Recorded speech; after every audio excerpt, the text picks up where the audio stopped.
بسم اللہ الرحمن الرحیم۔ ناظرین السلام علیکم، میں ہوں آپ کا میزبان صابر شاکر وفاقی دارالحکومت اسلام آباد سے۔ کچھ تازہ ترین خبریں اور خبروں کا تعلق ہے تحریک عدم اعتماد اور جو پس پردہ جو ملاقاتیں ہو رہی ہیں اور پس پردہ جو میوزیکل چیئر چلایا جا رہا ہے اس کے بارے میں بات کرتے ہیں۔ خبریں کافی اہم ہیں۔ اس کی ریزن یہ ہے کہ بظاہر تو جو ہمیں پریس کانفرنس نظر آ جاتی ہے، اپوزیشن کیا کر رہی ہے، حکومت کیا کر رہی ہے، وزراء کے سٹیٹمنٹس دے دیتے ہیں۔ یہ سب تصویروں کے علاوہ ایک اور تصویر بھی ہے جو کہ نظر نہیں آ رہی۔ اسی تصویر کے بارے میں ذرا تھوڑی سی آج بات کرنے کی کوشش کرتے ہیں۔ اس وقت جو نظر آ رہا ہے اس کے مطابق وزیر اعظم عمران خان جو ہیں وہ اکثریت کا اعتماد کھو چکے ہیں۔ صرف اکثریت کا نہیں بلکہ بہت بڑی اکثریت کا۔ اپوزیشن نے ظاہر کر دیا ہے، اپوزیشن نے اپنی اکثریت ظاہر کر دی ہے اور سندھ ہاؤس میں ایک بڑا اجلاس بلایا گیا اور اس میں 196 ارکان قومی اسمبلی تھے، جس میں 175 جو ہیں وہ تو صرف وہ تھے 175 جو کہ پیپلز پارٹی، JUI، مسلم لیگ نواز، متحدہ قومی موومنٹ اور آپ کے بلوچستان عوامی پارٹی، عوامی نیشنل پارٹی، اس طرح ایک سیٹ کر کے شاہ زین بگٹی، وہ جو اتحادی جماعتیں، مختلف سیاسی جماعتوں کے لوگ، یہ تھے 175 کے قریب، اور 22 ارکان تھے پاکستان تحریک انصاف کے، وہی جو منحرف ارکان تھے۔ اور ان 22 ارکان میں بھی آپ حیرت انگیز طور پہ ایسے ایسے چہرے بھی آپ دیکھیں گے کہ آپ سوچ نہیں سکتے۔ مثلا ڈاکٹر عامر لیاقت حسین وہ موجود تھے، اس میں ایک اور رکن تھیں خاتون وہ موجود تھیں، پھر وفاقی وزیر اطلاعات و نشریات فواد چودھری صاحب کے کزن فرخ الطاف وہ بھی موجود تھے۔ اس میں فواد چودھری صاحب وزیر اعظم کے ترجمان، وفاقی وزیر اطلاعات، لیکن ان کے کزن فرخ الطاف وہ بیٹھے تھے اپوزیشن کے ساتھ۔ تو یہ جو باتیں ہو رہی تھیں تو اس کا مطلب ہے وہ باتیں درست ہیں۔ ٹکٹوں کی تقسیم، آپ اگلا الیکشن کس پارٹی سے لڑنا ہے، یہ سارا کچھ ہو رہا تھا۔ تو 196 ارکان قومی اسمبلی کی اکثریت ہو گئی اور اس کا مطلب ہے کہ کلین سویپ 172 پلس 34 ارکان اور 172، 82، 92 اور 96، 34 ارکان اضافی ان کے پاس موجود ہیں۔ یہ بعد میں اگلی بحث الگ کر دیتے ہیں کہ وہ سپریم کورٹ سے کیا فیصلہ آتا ہے، منحرف ارکان کا کیا ہوگا، لوٹک ریسی کا کیا ہوگا، ایک سائڈ پہ رکھ دیتے ہیں۔ بہرحال یہ ساری چیزیں، اور اگلی بات یہ کہ علیم خان ترین گروپ جو ہے وہ بھی چھوڑ گیا، انہوں نے بھی حامی نہیں بھری ابھی تک گورنمنٹ کے ساتھ جانے کی، وزیر اعظم عمران خان کے ساتھ جانے کی۔ یہ ساری چیزیں تو ایک تصویر ہے جو کہ نظر آ رہی تھی۔ وزراء بہت ہی بددلی سے بات کر رہے تھے اور وہ یہ کہہ رہے تھے کہ بہت مشکل ہے کہ وزیر اعظم عمران خان جا سکیں۔ وزیر اعظم عمران خان خود بھی یہ کہہ رہے ہیں کہ 80% میں ابھی بھی کہتا ہوں کہ میں بچ جاؤں گا، جیت جاؤں گا، اور 20% صرف اپوزیشن کی کامیابی کے امکانات ہیں۔ لیکن جناب دوسری جانب وزیر اعظم ہاؤس میں کل کیا کیا ہوا؟ وزیر اعظم ہاؤس میں بہت ہی اہم میٹنگز ہوئیں۔ ایک تو خصوصی کابینہ کا اجلاس تھا، وہ آپ کو پہلے رپورٹ کر چکا ہوں، صحافیوں سے ملاقات، لیکن 2-3 ملاقاتیں اور بھی تھیں۔ ISI کے سربراہ لیفٹیننٹ جنرل ندیم انجم سے ان کی ملاقات ہوئی وزیر اعظم عمران خان کی۔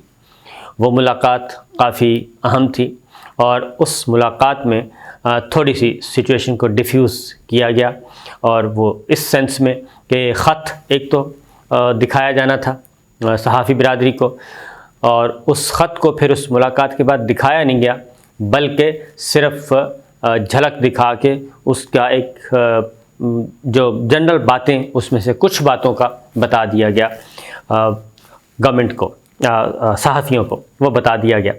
اس ملاقات کا ایک اثر ہوا۔ پھر اس میں کچھ اور باتیں بھی تھیں، اور اس ملاقات میں کشیدگی کو کم کیسے کیا جائے، یہ جو بہت زیادہ ٹمپریچر بڑھ رہا ہے اور پورا وجود خطرے میں لگ رہا ہے، اور خاص طور پہ جو خط کے بعد کی صورتحال ہے وہ کافی سنگین ہو چکی ہے۔ پھر ملاقات وزیر اعظم عمران خان سے ہوئی army chief general Qamar Javed Bajwa کی، کیونکہ دن میں وہ پشاور تھے، وزٹ پہ تھے، واپس آئے اور ان کی ملاقات ہوئی۔ ایک ملاقات شاید ایک سے زیادہ بھی ہوئی ہوں، اور یہ رات گئے تک کافی زیادہ اس پہ کام ہوا۔ اب ہو کیا رہا ہے؟ ہو یہ رہا ہے کہ ایک تو ایک پرسیپشن اور ایک نیریٹو بلٹ ہو گیا کہ یہ جو کچھ ہو رہا ہے یہ اس خفیہ خط، اس خفیہ مراسلہ میں جو کچھ لکھا گیا اس کے عین مطابق ہو رہا ہے، اور یہ امریکہ کی خواہش پہ ہو رہا ہے، امریکہ کی کوششوں پہ ہو رہا ہے، بیرونی عناصر کے انوالومنٹ پہ ہو رہا ہے۔ جب یہ چیزیں پھیلیں تو اس پہ پھر آپ کو معلوم ہے کہ پاکستان اس وقت اسٹریٹجک پارٹنر ہے چائنا کا، اور چائنا کے بعد پھر رشیا کی طرف پاکستان بڑھ رہا ہے، اور رشیا پاکستان کی طرف دوستی ایک نئے سفر کا آغاز۔ اور جو معاملات مغربی دنیا ہم سے ناراض ہے یا غصے میں ہے تو اس کی وجہ بھی چائنا تو تھا ہی، اس میں روس بھی ایڈ ہو گیا۔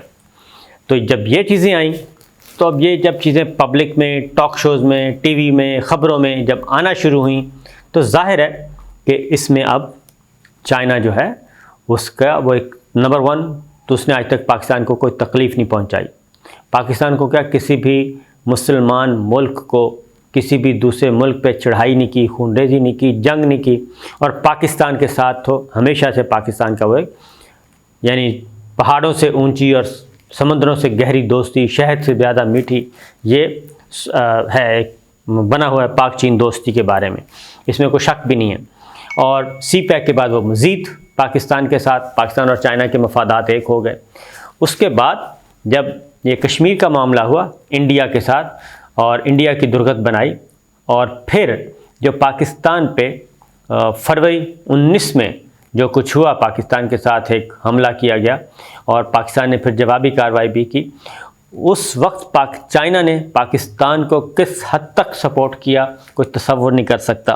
بہت ساری باتیں نہیں بتائی جا سکتی، یعنی پاکستان کی باؤنڈری، پاکستان کی فضائی حدود کی اگر فول پروف سیکیورٹی ہوئی تو اس میں پاکستان کے دوست ملک چائنا کا بھی بہت زیادہ ہاتھ تھا۔ بہت زیادہ دوست ملکوں نے، دیگر دوست ملکوں نے بھی یہ پاکستان کی اس وقت ہیلپ کی اور پیچھے ڈٹ کے کھڑے ہو گئے۔ تو یہ چیزیں ساری موجود ہیں۔ اب جب یہ ایک پوری دنیا کو پتہ چل گیا کہ جناب یہ تو پاکستان میں تو کھیلا جا رہا ہے مغربی ملکوں کا اور بیرونی سامراجی قوتوں کا، تو پھر یہ سارا کچھ ہے کیا؟ تو اس پہ اگر یہ ہو جاتا ہے تو اس میں کوئی شبہ نہیں کہ پرسیپشن یہی جائے گا کہ امریکہ جب چاہتا ہے، جس کی حکومت چاہتا ہے، گرا دیتا ہے۔ تو یہ اس تصور کو تقویت ملے گی، تو یہ از خود، اور آنے والی حکومت کیا ہوگی؟ کمپرومائزڈ ہوگی، یہ پہ سوال اٹھتا ہے۔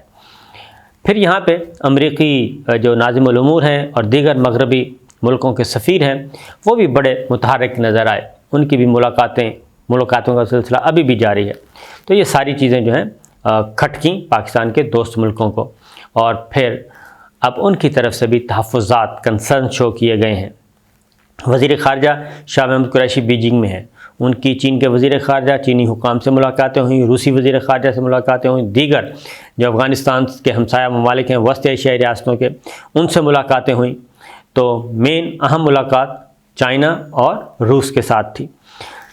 تو یہ ساری چیزیں اس ساری صورتحال سے بچنے کے لیے آرمی چیف کی ملاقات وزیر اعظم سے، DGISI کی ملاقات وزیر اعظم سے، اب نکالا جا رہا ہے جی راستہ نکالا جا رہا ہے تحمل اور بردباری سے، اس کشیدگی کو ختم کریں اور تحریک عدم اعتماد کے بجائے آؤٹ آف دا پارلیمنٹ پہلے ایک سمجھوتا ہو جائے اور ڈسکشن ہو، سمجھوتا ہو، اور اس کے اکارڈنگلی روڈ میپ طے کر لیا جائے اور فریش الیکشن کی طرف جایا جائے۔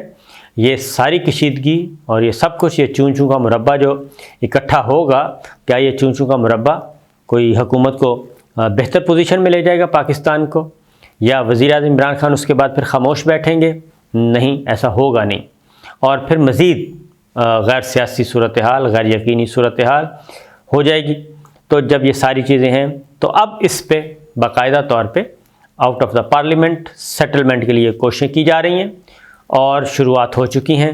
اور تحریک عدم اعتماد، یعنی کہ اس میں جو رفلی فارمولہ ہے وہ یہ ہے کہ ارلی الیکشن اپوزیشن جماعتوں کو میسیج دیا جائے کہ ان کا مقصد قبل از وقت انتخابات ہیں، موجودہ پارلیمانی نظام کو لپیٹنا ہے، چاروں صوبائی اسمبلیاں توڑ دی جائیں، قومی اسمبلی توڑ دی جائے اور ایک کیئر ٹیکر سیٹ اپ آئے اور وہ پھر آ کے حکومت وہ الیکشن کروائے۔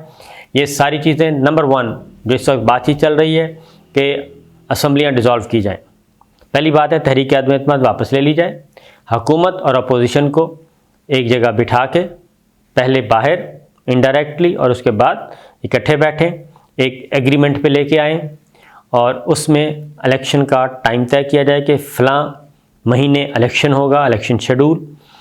اس سے پہلے ایک الیکٹورل ریفارمز اور کچھ قوانین جو کہ متنازع ہیں، جن کو اپوزیشن کہتی ہے کہ اس کو واپس ہونا چاہیے، ان پہ بات چیت، وہ ایک آئینی پیکیج آئے، وہ پارلیمنٹ منظور کرے۔ وزیر اعظم عمران خان کب تک وزیر اعظم رہیں گے، کتنے عرصے تک رہیں گے، موجودہ سیٹ اپ چلے گا، اس پیریڈ کا تعین کیا جائے۔ پھر کیئر ٹیکر سیٹ اپ کے بارے میں اپوزیشن اور حکومت مل کے اگلا مرکز میں بھی چاروں صوبوں میں بھی نگراں حکومتوں کا ایک خاکہ تیار کیا جائے، وزیر اعظم کون ہوگا، نگراں وزیر اعظم، نگراں وزراء اعلیٰ کون ہوں گے، الیکشن کمیشن کو مکمل کیا جائے۔ یہ ساری چیزیں کر کے اور حکومت اور اپوزیشن کے لیے win win position, face saving دی جائے اور آگے بڑھا جائے۔ یہ اس پہ اب کام شروع ہو چکا ہے اور اس بات کا امکان موجود ہے کہ اگر کیا کہنا چاہیے مضبوط گارنٹیز آ جائیں اور جو دونوں کو قابل قبول ہوں، دونوں فریقین کو اور خاص طور پہ اپوزیشن کو، تو بات ہو سکتی ہے اور بات کو آگے بڑھایا جا سکتا ہے۔ یہ چیز اس وقت چل رہی ہے۔ عثمان بزدار صاحب کا استعفیٰ وہیں پہ موجود ہے اور آج اس بات کا امکان ہے کہ آج اگر یہ ساری چیزیں بڑھتی ہیں آگے تو پھر آگے بڑھا جائے گا اور عثمان بزدار صاحب کا استعفیٰ بھی منظور ہو جائے گا۔ اور اگر یہ جو میں آپ کو بات کر رہا ہوں، اگر یہ سارا سیٹ اپ سمیٹنا ہے اور نگراں سیٹ اپ آگے بڑھنا ہے، نگراں سیٹ اپ تک یہی سیٹ اپ چلنا ہے، تو پھر ہو سکتا ہے عثمان بزدار صاحب کا استعفیٰ بھی رک جائے۔ تو یہ جوڑ توڑ کا سلسلہ شروع ہو چکا ہے اور ابھی جو آج کل پرسوں 2-3 دن بڑے ہی اہم ہیں۔ کچھ چیزیں رات گزر چکی ہے، وزیر اعظم سے ہونے والی ملاقاتوں کے بعد کچھ چیزوں کو آگے بڑھایا گیا ہے اور شرط یہ ہے کہ اپوزیشن کی طرف سے بھی اس کی رضامندی ہو۔ اپوزیشن اگر رضامند ہو جاتی ہے اور ادھر گورنمنٹ بھی رضامند ہو جاتی ہے تو پھر چیزیں آگے بڑھیں گی۔ ایسی صورت میں گورنمنٹ تحریک عدم اعتماد سے بچ جائے گی اور اپوزیشن تحریک عدم اعتماد واپس لے لے گی اور آگے بڑھا جائے گا۔ تو یہ اس وقت صورتحال چل رہی ہے جناب، اور شاید اسی لیے وزیر اعظم نے جو قوم سے خطاب کرنا تھا وہ خطاب بھی رک گیا تھا، اس خطاب کو بھی روک دیا گیا تھا، تو وہ خطاب نہیں ہو سکا۔ پھر ایک اور بات یہ بھی بتا دوں کہ کل جو ملاقاتیں ہوئیں وزیر اعظم عمران خان سے عسکری حکام کی، تو اس ملاقاتوں میں یہ تھا کہ جی عمران خان صاحب سے پرائم منسٹر سے استعفیٰ مانگا گیا ہے، تو اسی لیے فوری طور پہ اس کی تردید آ گئی تھی۔ تو میں بھی اب یہ بتا دوں، کنفرم کر دوں کہ کل کی ملاقاتوں میں وزیر اعظم عمران خان سے کسی قسم کا کوئی استعفیٰ نہیں مانگا گیا، بلکہ یہ ملاقاتیں وسیع تر ایک مفاہمت، ایک ساری صورتحال کو ڈیفیوز کرنا، جو کشیدگی بڑھ گئی ہے اس کو ڈیفیوز کرنے سے متعلق تھیں، اور گورنمنٹ نے بھی یہ ایک ول ظاہر کی ہے کہ ارلی الیکشن ظاہر ہے وہ بھی تیاری کر رہے ہیں، تو ارلی الیکشن پہ بات ہو سکتی ہے۔ اب اس فارمولے کو سنجیدگی سے آگے بڑھایا جا رہا ہے۔ تو جو 2 ملاقاتیں ہوئیں کل عسکری حکام سے وزیر اعظم عمران خان کی، تو اس میں ایسا کچھ نہیں تھا کہ کوئی استعفے والی بات، بلکہ اس سارے کرائسس کو اچھے طریقے سے منطقی انجام تک پہنچانا اور ختم کرنا تھا۔ تو یہ ہے صورتحال اس وقت کی۔ اجازت دیجیے، اللہ حافظ۔